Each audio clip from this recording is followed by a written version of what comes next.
Itt vagyunk Fuzsérába fönn a hegyekbe, és ma egy ilyen 7-8 kilométeres trailt fogunk végigjárni.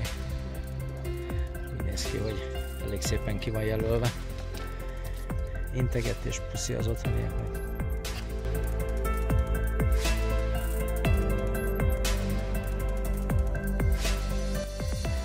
Körülbelül 200 métert tudtunk fölfelé jönni a völgyből. Virággal lihegünk, mint a kutya. És azt érezzük, hogy ilyen határozottabban frissebb a levegő itt. Ilyen nagyon, nagyon kicsi a szintkülönbség, mégis sokkal jobb a levegő.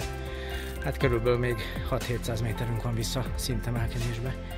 Úgyhogy az útnak nagyon az elején vagyunk még csak. Nagyon jelentősen emelkedünk fölfelé. Ez egy elég nehéz túra, és még ilyen messze vagyunk a csúcstól.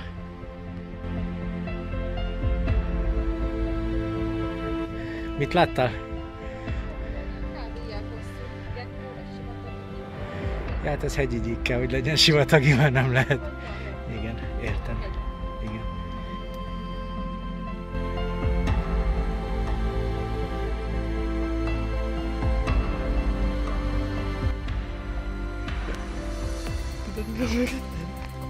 Kobra. Kuba. Kuba.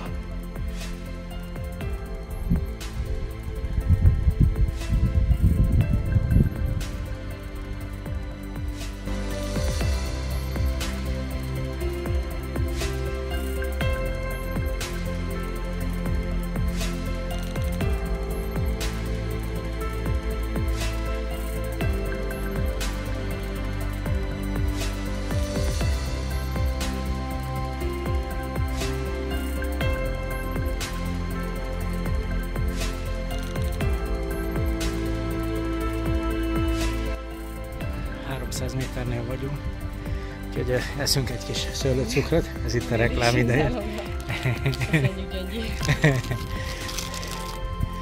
Ja, úgy határoztunk, hogy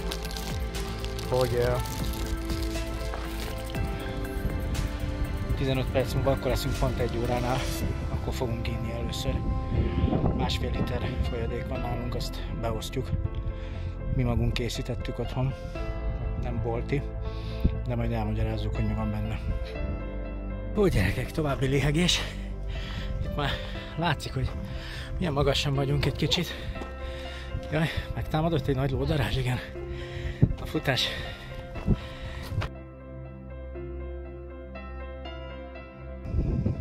Nem tudom, hogy a videó mennyire fogja visszaadni, de látszik, hogy itt a tavasz.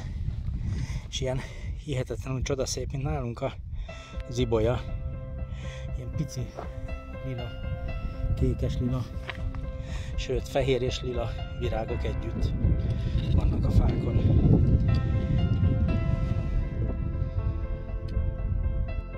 Így el szoktunk kinyizélni. Azaz.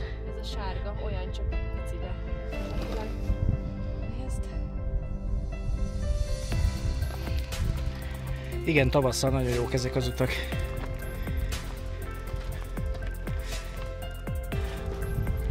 Fölértünk az első csúcsra, nem jó mondom, nem az első csúcsra, hanem az első gerincre. Egyelőre még csak 400 méter magasan vagyunk, úgyhogy szerintem most lehetünk a emelkedésbe az út felén. Csodálatos kilátás van körülöttünk mindenhol. Bocsi gyerekek, én meg közben csak itt próbálom venni a levegőt.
Nehéz volt. Nehéz volt, igen.